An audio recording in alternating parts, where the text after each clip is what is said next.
Hola, bienvenidos a nuestro curso en línea del Seminario Teológico Bautista Dr. K.H. Lacey.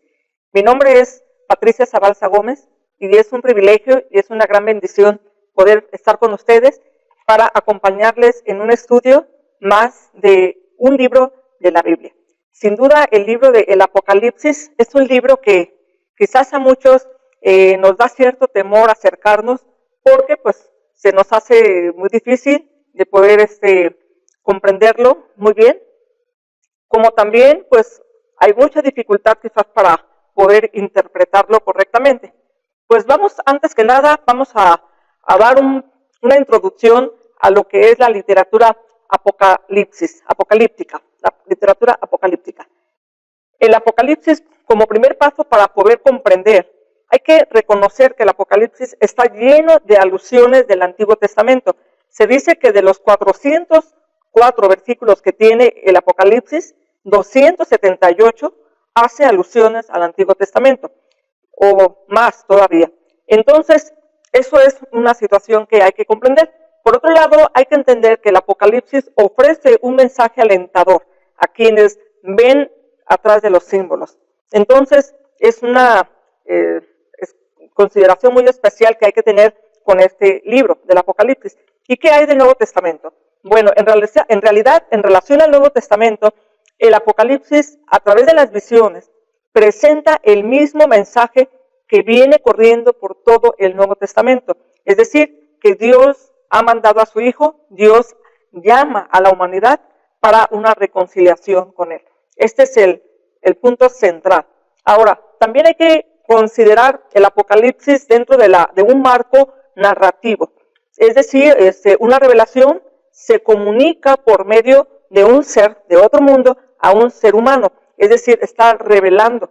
Y de alguna manera es una realidad trascendente, ¿verdad? A alguien que es temporal. Y por lo tanto contempla una salvación de tipo escatológica cuando se trata de otro mundo que es sobrenatural.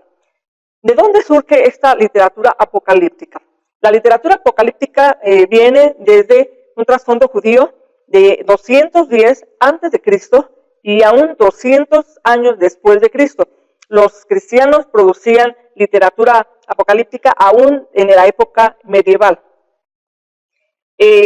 Cuando se origina entre los judíos, la literatura apocalíptica toma fragmentos, elementos de la escritura, mitos antiguos y también materiales persas y helenísticos. En central, el mensaje apocalíptico tiene que ver con el hecho de que Dios dirige la historia.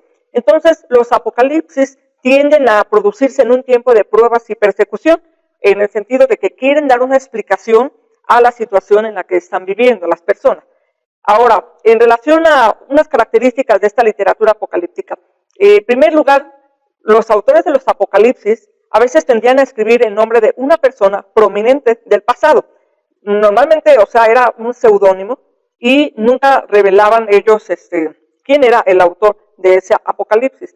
Aunque aquí en este que vamos a ver de Apocalipsis de Juan, pues sí, él sí revela la autoría, que más adelante vamos a ver unos aspectos en relación a ese apocalipsis.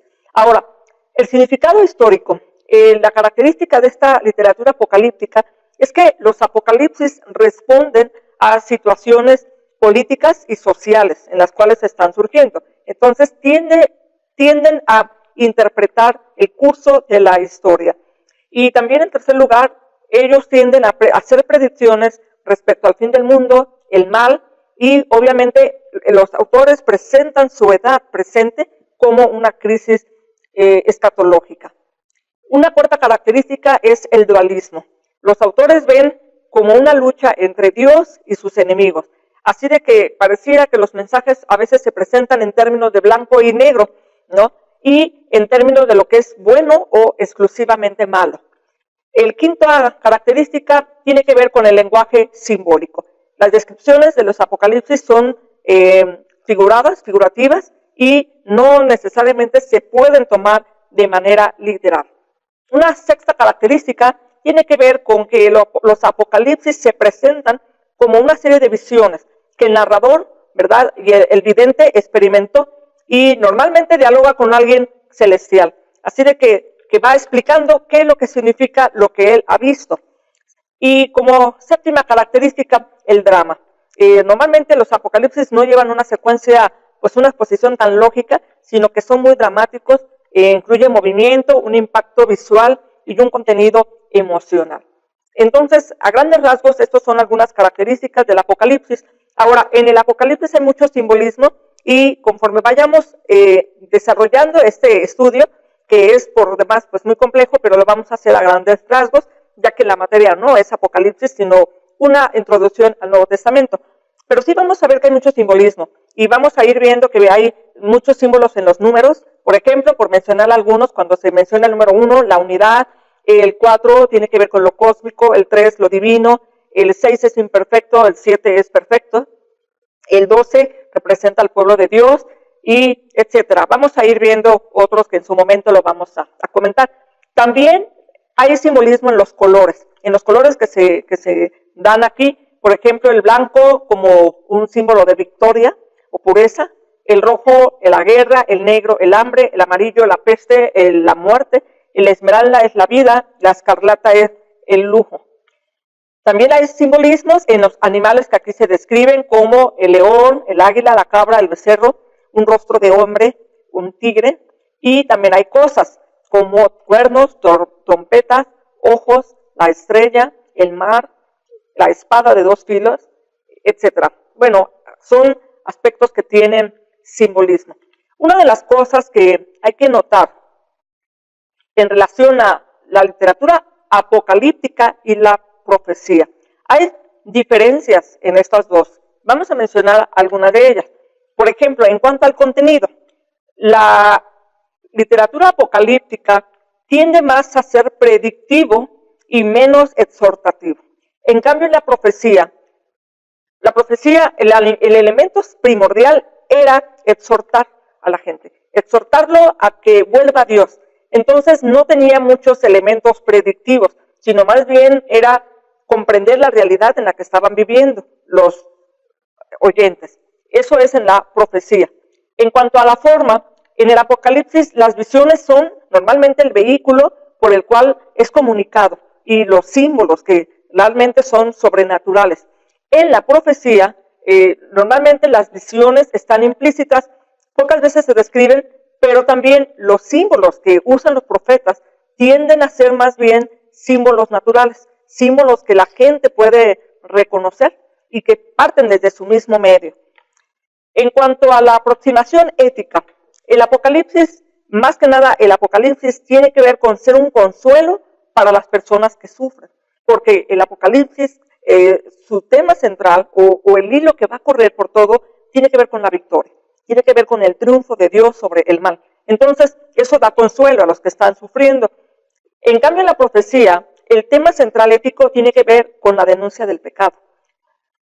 Esas son las diferencias. Ahora bien, también hay que reconocer que hay maneras de interpretar el Apocalipsis, o escuelas como se les conocen.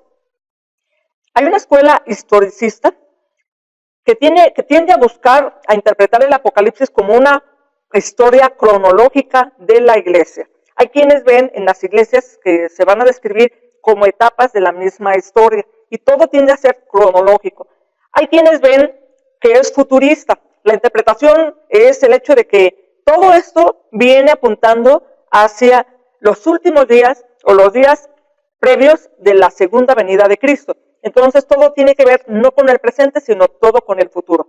Ahora, dentro de esto hay dos grupos. Uno, el premilenialista, dispensacionalista, que describen años de tribulación antes de la venida de Cristo, que Cristo viene para inaugurar un milenio de 1000 años, y luego describen los días de esta segunda venida y todo lo que va a producir esta venida de Cristo.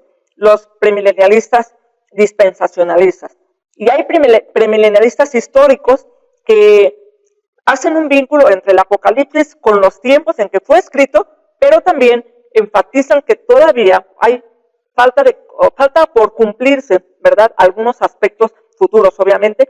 Entonces, por ejemplo, de ellos, Newport dice que los elementos principales de la interpretación premilenialista histórica es que el Apocalipsis tuvo significado para los creyentes del primer siglo, pero también tiene implicaciones para cada generación de creyentes a lo largo de la historia y obviamente describen una perspectiva amplia sobre los últimos días de la historia.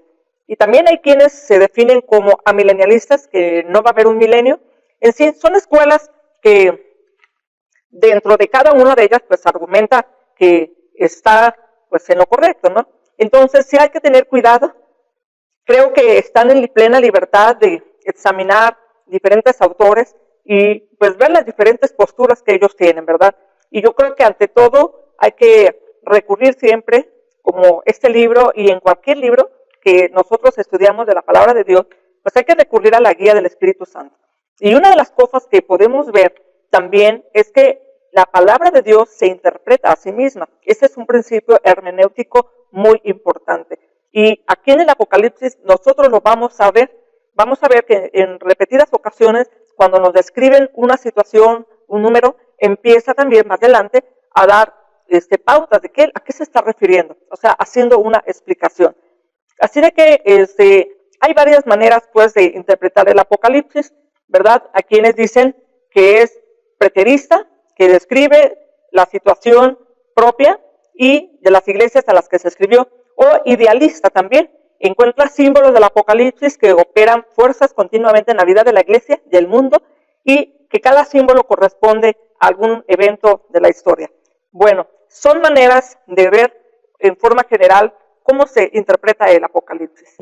Bien, hermanos, comenzando con nuestro estudio de Apocalipsis, nos vamos a ir un poco despacio, pero a la vez esperando que cuando tengamos la oportunidad de interactuar de manera en vivo, pues podamos compartir, ¿no?, nuestras maneras de ver esta porción de la palabra.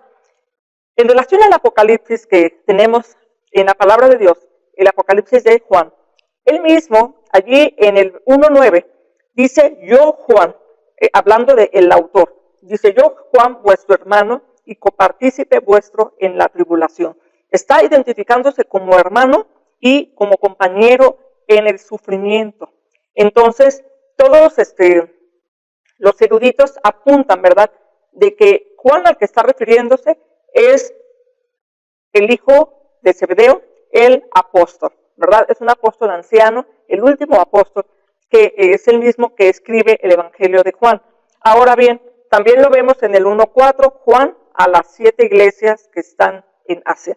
Así de que ya nos está diciendo quién es el autor, el que escribe, ¿no? El que escribe, porque es lo que va a decir en el 1:19, cuando él tiene la visión y dice que el Señor le dice, escribe las cosas que has visto, y las que son y las que han de ser después de estas. Entonces, no es que sea el autor, ¿verdad?, sino que él es el que escribe. Obviamente el autor de toda la palabra es Dios mismo. Ahora, la mejor fecha que dan para la composición de este libro se ubica entre el 90, 95, 96, que es bajo el dominio de Domiciano. Entonces, es la mejor fecha que le dan a la composición de este libro.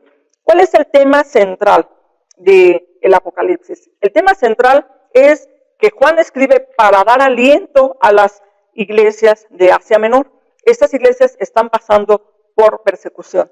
Así de que es una carta de aliento. Y obviamente eso nos da pauta para entender que ellos que iban a leer el libro, ¿no?, está escrito, hay muchas referencias que quizás ellos sí comprendan, que nosotros hemos perdido la clave o diríamos la pista, pero ellos sí comprendían, ¿no? Debía de ser entendido, puesto que vamos a ver más adelante que se insta a que este libro sea guardado, quiere decir obedecido. Entonces, sí tiene un aliento para los creyentes. El tema central del Apocalipsis, obviamente, es el tema de la venida de Cristo, pero no se ve como una realidad futura, sino que también se puede ver como una realidad presente, en el hecho de cómo Dios, cómo Jesús interviene en la historia y en los eventos para proteger a los suyos. Entonces, y llamar, como siempre, a los rebeldes al arrepentimiento. Entonces, eso lo vamos a ir viendo. allí en su pantalla puede aparecer un diagrama del Apocalipsis que hizo un hermano. Es una forma de estructurar, no es la única, ¿verdad? Nosotros vamos a seguir también un esquema. Estamos basando el estudio de este libro del Apocalipsis en un libro que ha escrito el hermano Ricardo Garrett, un comentario al Apocalipsis. Es lo que estamos compartiendo. Ustedes están en libertad también de poder consultar otros autores, ¿verdad? Hay unos como Newport, como Ladd, y etcétera. Hay más que ustedes pueden consultar. Y les digo, sí vamos a encontrar quizás algunas diferencias por la manera de interpretar, pero vamos a abocarnos más a la interpretación misma que hace la palabra de sí misma. Bueno, hermanos, comenzando con el capítulo 1, la exposición, vamos a ver a grandes rasgos que hay una introducción al texto desde el versículo 1, capítulo 1, versículo 1, hasta el 8, pero en realidad son dos introducciones. La primera es del 1 al 3, que concuerda más con la introducción a un Apocalipsis propiamente. Dice así, ¿verdad?, la revelación de Jesucristo que Dios le dio para manifestar a sus siervos las cosas que deben suceder pronto, y la declaró enviándola por medio de su ángel a su siervo Juan, que ha dado testimonio de la palabra de Dios y del testimonio de Jesucristo y de todas las cosas que ha visto. Bienaventurado el que lee y los que oyen las palabras de esta profecía y guardan las cosas en ella escritas, porque el tiempo está cerca. Comienza con una primera bienaventuranza que vamos a ver, y hay varias en este libro, pero allí vemos una introducción propia al Apocalipsis, y del 4 al 8 vemos una introducción a lo que sería una carta. Dice así Juan a las 7 iglesias que están en Asia: gracia y paz a vosotros. Hemos visto es que ese es un típico saludo, ¿verdad?, que abunda mucho en las cartas de Pablo, cuando está diciendo quién es el que escribe, quiénes son los receptores. En este caso, dice las iglesias que están en Asia. Gracia y paz del que es y que era y que ha de venir, y de los 7 espíritus que están delante de su trono, y de Jesucristo, el testigo fiel, el primogénito de los muertos y el soberano de los reyes de la tierra, al que nos amó y nos lavó de nuestros pecados con su sangre, y nos hizo reyes y sacerdotes para Dios su Padre. A él sea gloria, imperio por los siglos de los siglos. Amén. Allí termina y sigue narrando, ¿verdad? De aquí yo vengo en las nubes, todo ojo le verá, los que le traspasaron, todos los linajes de la tierra, harán lamentación por él. Sí, amén. Yo soy el alfa y la omega, el principio y el fin, dice el Señor, el que es, el que era, el que ha de venir, el todopoderoso. Bueno, todo esto apunta a una carta. En la primera parte de la introducción al Apocalipsis, obviamente dice aquí la revelación de Jesucristo. Esa revelación ya está introduciendo la palabra griega Apocalipsis y nos está hablando o describiendo del género literario, ¿verdad?, que se va a usar aquí. Ahora, aquí es que Juan, ¿verdad?, es la tesis de la interpretación que Juan aplica, la verdad, de la segunda venida de Cristo, en su propio día y en la situación de las iglesias a las cuales está escribiendo. Juan aquí se identifica como uno que da testimonio o que proclama el testimonio de Jesús, ¿verdad?, que es la palabra de Dios.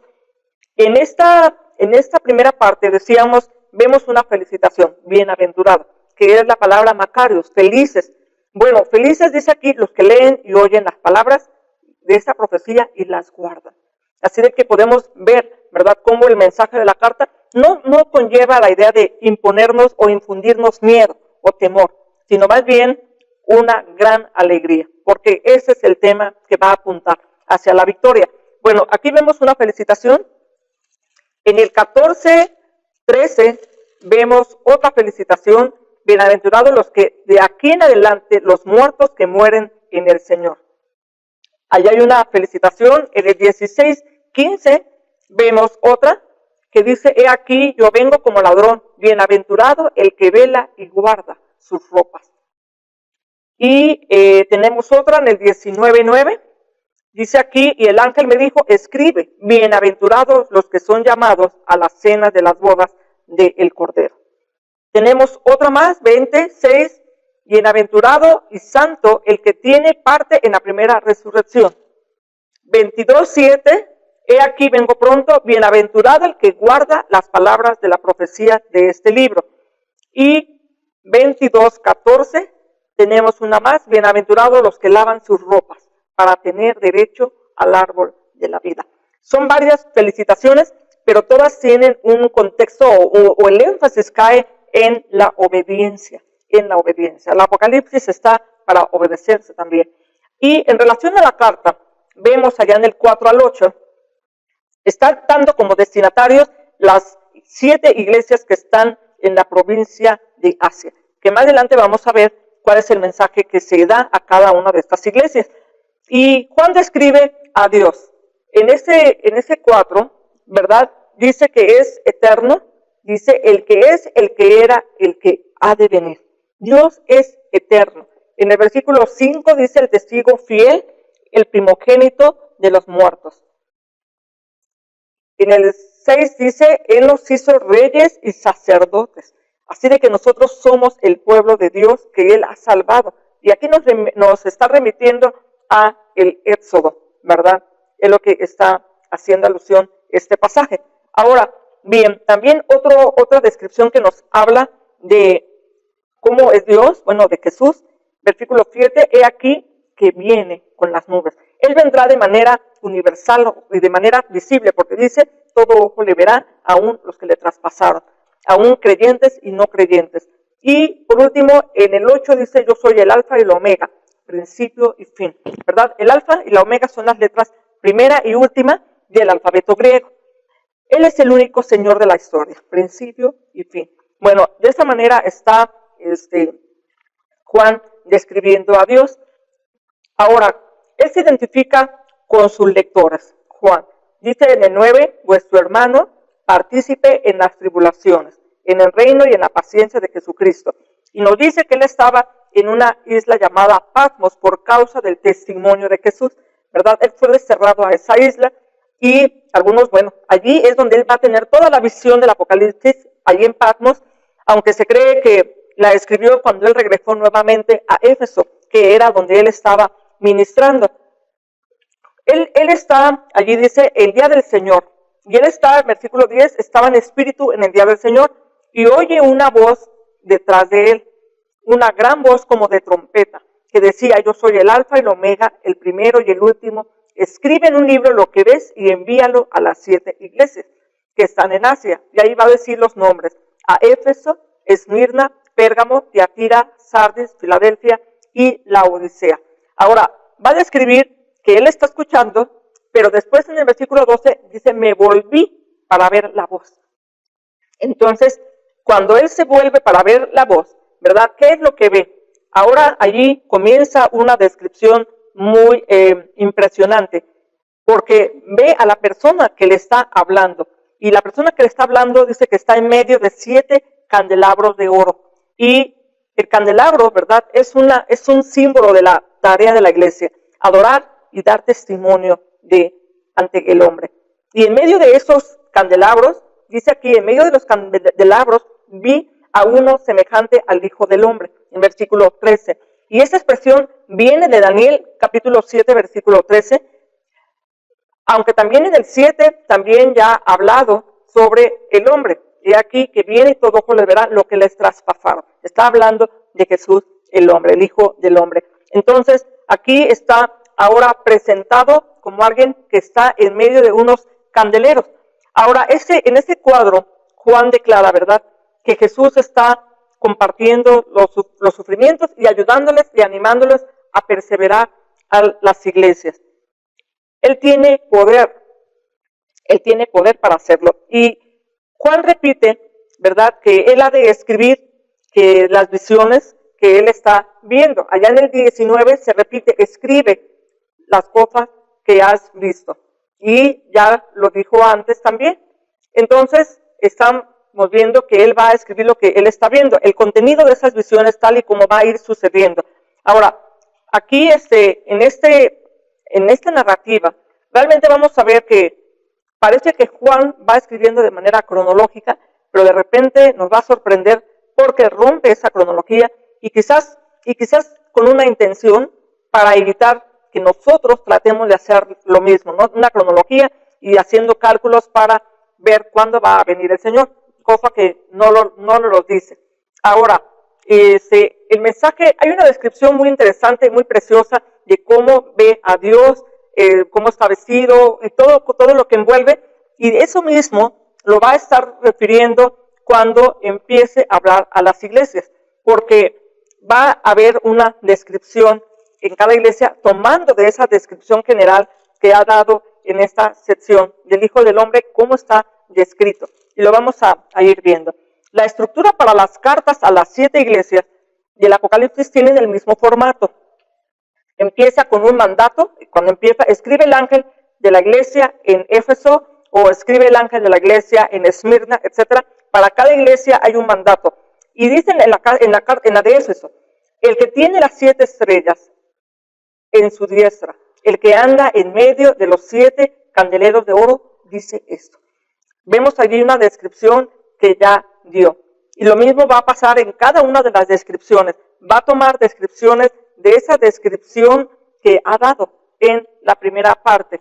Ahora, hay un mandato, y también el que manda el mensaje se identifica en términos de lo que vimos en el 1, 12 al 20. Y va a comenzar la palabra diciendo, en cada mensaje hay 3 partes. Un elogio, y todas comienzan con yo conozco. Cada una de las cartas dice, yo conozco tus obras, yo conozco tus obras, yo conozco tus obras. En cada una viene usando un conocimiento, y hay un elogio, también hay una crítica y hay un consejo. Y al finalizar de cada carta viene una promesa dirigida al que salga vencedor. En algunas, y en otras viene la expresión del que tiene oídos para oír, oiga lo que el Espíritu dice a las iglesias. Entonces, en cada carta sí contiene esa frase inicial de una descripción que Juan ha dado respecto a Jesús. Y también a las 3 primeras, tanto Éfeso, Esmirna y Pérgamo, concluyen con promesas individuales. Y las 4 últimas, que serían Tiatira, Sardis, Filadelfia, Laodicea, concluyen con el mandato de oír lo que el Espíritu dice a las iglesias. En estas congregaciones a las que se escribe, Jesús alaba y reprocha a 4 congregaciones. Reprocha a Éfeso, recuerda, dice, dónde has caído y arrepiéntete. Reprocha a Éfeso, a Pérgamo, a Tiatira y a Sardis. Y alaba solamente a 2, a Esmirna y a Filadelfia, y reprende a una, a Laodicea. Las promesas, ¿verdad?, de cada una de las cartas están dirigidas a los conquistadores, a los discípulos de Jesús. Entonces, la expectativa es que todos los fieles han de ser vencedores. Todos los fieles han de ser vencedores. Que Dios les bendiga y continuamos.